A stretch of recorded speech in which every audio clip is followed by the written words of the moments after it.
Yeah, I think when I first started learning, I felt like should I know some of this already? And I think I felt a little bit embarrassed, like, why don't I know some of this already? And then especially as I became an instructor myself, I realized that like, no, we're just not taught this. And so if you think that there's something that you don't know that you should, I mean, you're right, you should know it, but it's not because you're just ignorant or stupid. It's because no one taught you this. Hey there, welcome to Charting Toward Intimacy, where we're expanding the natural family planning conversation. I'm your host, Ellen Holloway.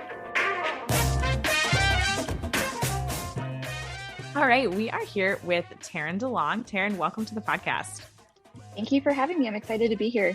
Awesome. So this is another one of our episodes in our Seasons of NFP Use series. And today we are going to be, talking about charting as a single woman. But before we get into that, Taryn, can you introduce yourself to our listeners? Sure. So I am a cradle Catholic. Been a Catholic my whole life, although I will say it was not until my late 20s that I started really taking my faith seriously as an adult, which actually plays a part in my NFP journey. I got married in 2020, and my husband and I had our daughter last year in 2021. So I'm a mom. I stay home with her, and while she's napping and anytime I get a chance, I write and I edit for Catholic publications. And I also last year got certified to teach FEM. It's a fertility awareness method. And I'm working with a pregnancy center here in Raleigh, where I live, Raleigh, North Carolina, to start offering FEM services, FEM teaching services to their clients. Fabulous. I love that. That is awesome. Okay. So as I mentioned, we're in this series, we're talking about charting as a single woman, as this season. And so we're not necessarily going to use the term NFP in this episode. We're probably going to use fertility awareness a little bit more because, natural family planning, as we define it on this podcast, is the use of a fertility awareness-based method alongside prayer and discernment with your spouse to plan your family. And so if you're charting as a single woman, you're not planning your family. So anyway, this is a season of fertility awareness use. And this is a little bit different than the episode that we had right before this. So the episode we had before this was charting in adolescence. And that's specifically when your cycle is starting, when you have some irregularities, when you're young, and we talked a lot in that episode about talking to your daughter about the start of her cycling experience and her journey and things like that. We're talking about charting as a single woman, as a teen, adult, young adult, just charting before you get married. So Taryn, can you start us off with telling us a little bit about your experience charting as a single woman? Sure. So I, for most of my 20s, was on birth control pill. I had been put on it when I was 18 for my long cycles, so I could go months without a period. When I did get my period, it was extremely heavy, extremely painful. And so they put me on the birth control pill. And so I took it for, like I said, about 10 years and never really questioned it because I didn't really experience any side effects from it. And the symptoms that I've been put on it for were, they were alleviated. So my life was a lot better actually when I was on the pill than it was before then. So I didn't really question it. And then, like I said, it wasn't until my late 20s that I started, really taking my faith seriously. So I was, going to church and things like that, but I hadn't fully accepted all of the church's teachings. I'd always been pro-life in the sense of being anti-abortion, but I never really understood the teaching on contraception. And I thought that when women talked about NFP, they were just kind of, they were the lucky ones who had normal cycles and didn't experience pain, and they didn't really know what they were talking about when it came to women like me. So that was my perspective on birth control until I really started getting re-engaged with my faith. I started trying to learn more about it, and I started hearing words like fertility awareness method and NAPRO technology, and started kind of hearing about, well, you can use these things to help with these symptoms and to help with irregular cycles. And as I learned more about it, I thought, well, okay, so maybe this is an option for me. And at the time I was dating the man who's now my husband, he's a practicing Catholic. So I was like, okay, well, we're not talking about marriage yet, but I mean, I like this guy. So like someday maybe we'll be married and we're both Catholic. So, this might be something I need to learn more about. So I went off the pill, went back on the pill because that was not a fun experience, and then went off of it again and was totally committed to getting off the pill. So I did some research on the different NFP methods, fertility awareness methods, and had read that Creighton was kind of tied with NAPRO technology, which was really good for if you have any of these hormonal conditions. So I was like, okay, I'll give this a try. I found an instructor, and she worked with me as I was kind of coming off the pill, and the things that I had seen before I went on the pill were coming back. So when I first went off of it, I'd optimistically gone like 28 days into my calendar and been like, here's where I'll start. And I was like, maybe I'm an adult now, it'll all be fine. And it was not fine. So as I was learning with her and she started seeing, kind of the different irregularities in my charts, she referred me to a NAPRO provider, so natural procreative technology. So this doctor was actually like an hour and a half away from where I live. And so I was like, okay, well, I guess that's what I have to do. So I went there and it was totally worth the drive. I had never experienced a doctor's appointment like that. She was so thorough. She asked all of these questions that I didn't even think were connected, about my cycles, my symptoms. She found out that I had blood sugar problems, which I had like never even thought could be related to hormones. Put all these pieces together. She was like, I think you have PCOS. And I was like, okay. So she had me do blood work, and there's this whole process of getting blood work at certain points in your cycle. And the results indicated to her that I did have PCOS. So that was kind of exciting because I finally had an answer to what had been going on with my cycle. Yeah. Because before I never got a diagnosis, they were just like, here's the pill, abnormal cycles, the end.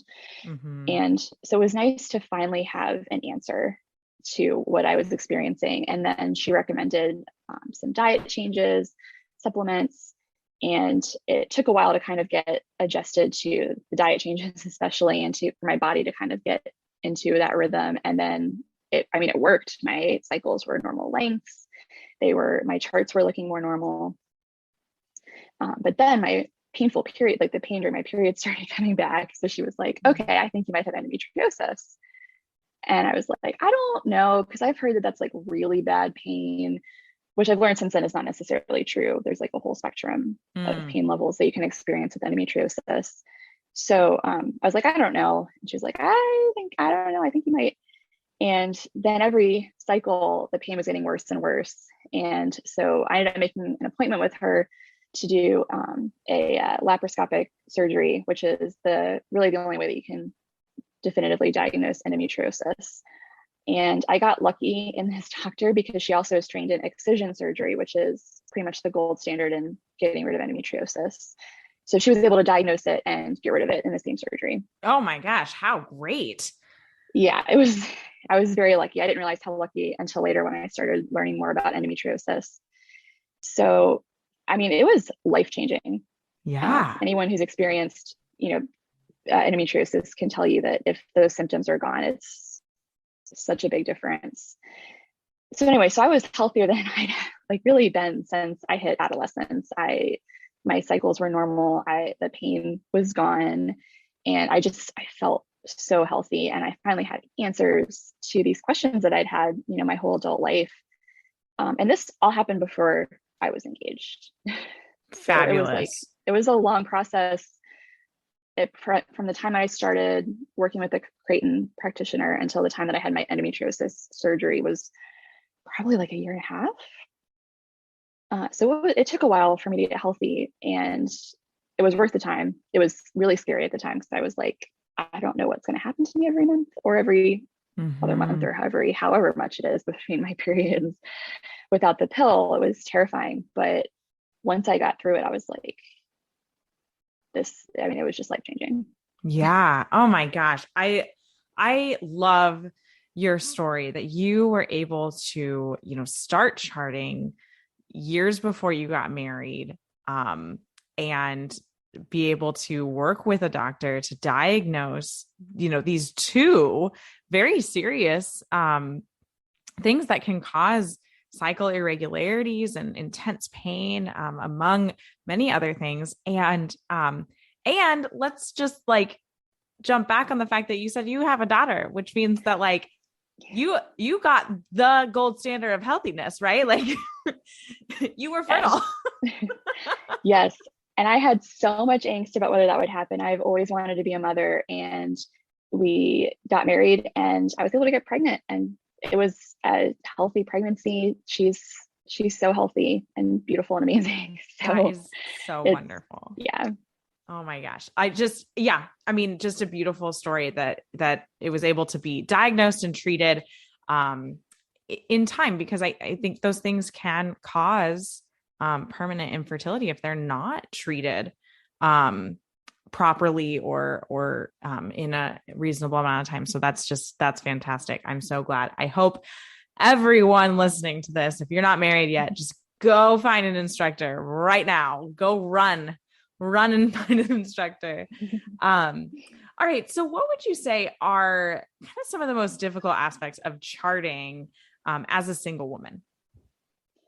I think the biggest one is kind of the first barrier, which is just information and access to information. Because I was a cradle Catholic. I went to mass. I was a member of a Catholic church, and I had no idea that NFP or fertility awareness could work for someone like me. I had no idea. And so I think that's the first challenge, is before you even get started, is just knowing that this exists. And so that's why I'm so passionate about, I write about this, I talk about it, because I wish that I had done this sooner and been healthier for more of my 20s, but I'm glad that I did it, so early before I got engaged, because I think doing it during marriage prep is, it's great, but I think it's got to start sooner than that just for practical family planning purposes. It's good to be solid and confident in your charting skills before you start using it for family planning, but also just for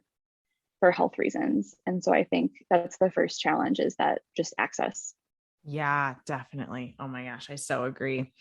Oh man, like if we could just introduce NFP, fertility awareness, if we could just introduce that in junior high and high school, when these girls are just starting to get into, cycle maturity, and a lot of them are just going straight on the pill because their doctor said so, because they had, the natural irregularities of adolescence, or they have something going on like very painful periods, or, what you experienced, right? So painful periods, as well as, just really long periods of time between cycles, or cycles just being very, very long.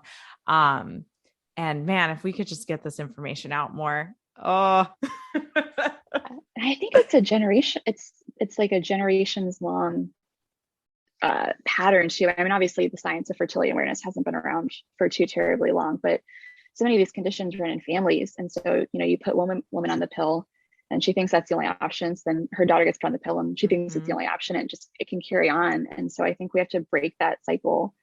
Those of us who know and then have daughters, we can teach our daughters and they can teach their daughters, and the science is only going to get better. Right. And hopefully those daughters then can teach their friends. And absolutely. Yeah. And it can get better from there. And we can only do so much, and we can do what we're called to do. Yeah.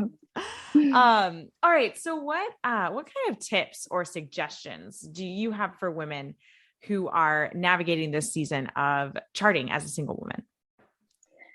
I think first of all, if you are on the pill for, for painful periods or long cycles or whatever the symptom is, I think it's the thought of coming off the pill can be really scary. So my tip is to trust in the process and try to find some courage. And I say that with trepidation, because I think there are certain times in my life where I don't know if I would have heard that well, but the result is so worth it. And sometimes the journey can be long, sometimes it can be more difficult than my journey was. And so I also want to acknowledge that, not everyone has like a picture perfect fertility and health journey.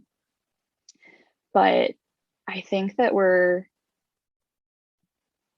your health is so worth it. It's worth Mm-hmm. the hard work and it's worth the time. So that would be my first tip. And another one is I think now is a good time to start learning because COVID sent a lot of people online. And so there's a lot of instruction and telemedicine and telehealth available right now. And so I know access to teachers and medical care can be difficult, but if you have good internet access, which again, not everyone has, but if you have good internet, you can find someone who can teach you. Right. As an instructor myself, prior to COVID, I had never taught an online class, and now it's basically all I do. It's so much more convenient for me.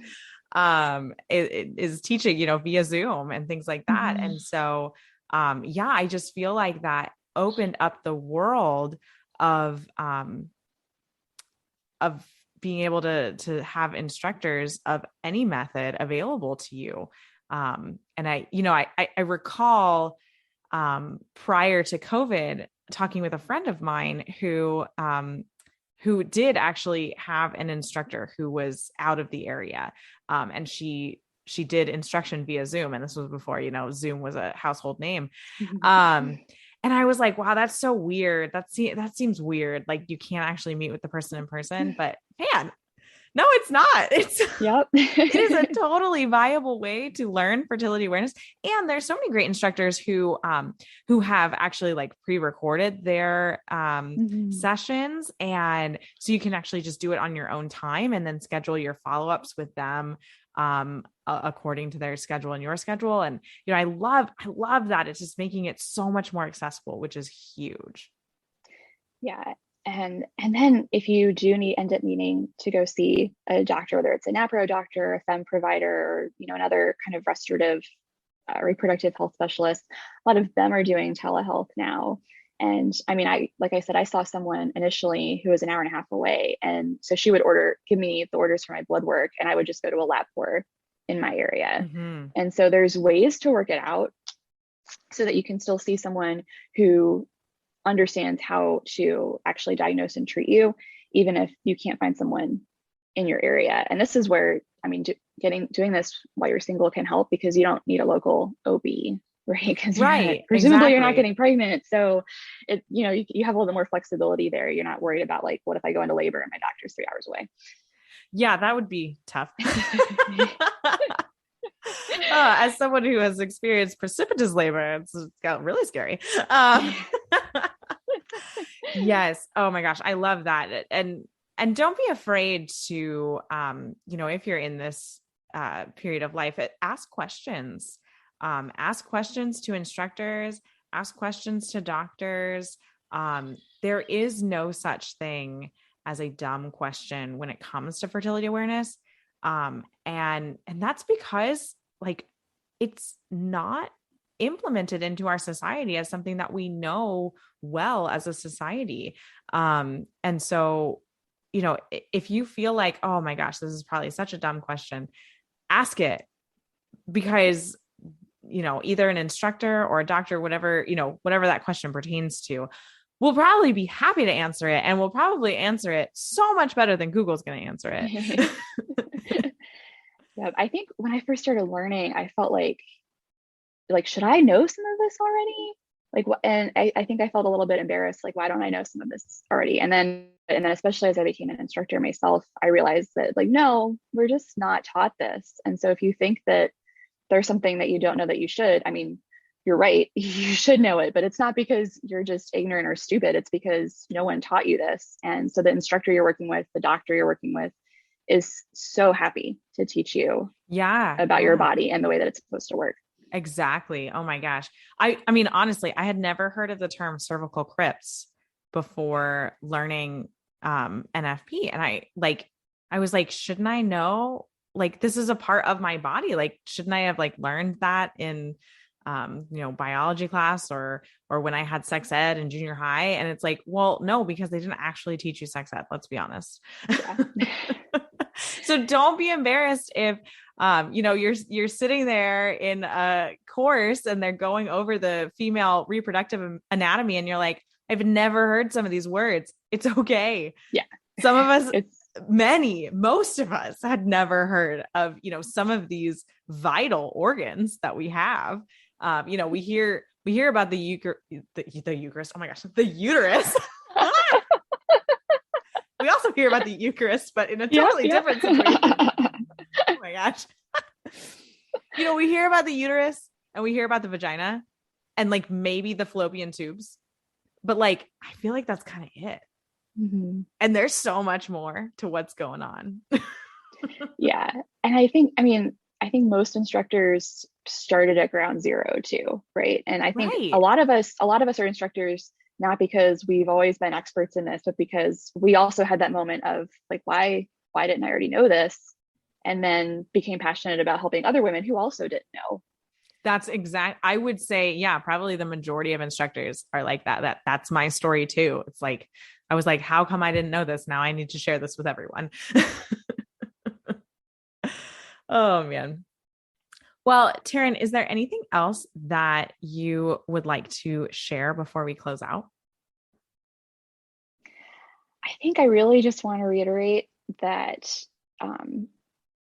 fertility awareness is not just for family planning, and it's so important for single women to learn how to chart. I mean, I think religious sisters and consecrated virgins should chart because, not enough women know what their cycle is supposed to look like when it's healthy. Not enough women know if their hormones are healthy. And I think we deserve better. And, so the single woman listening who is like, well, I don't need to, worry about family planning yet.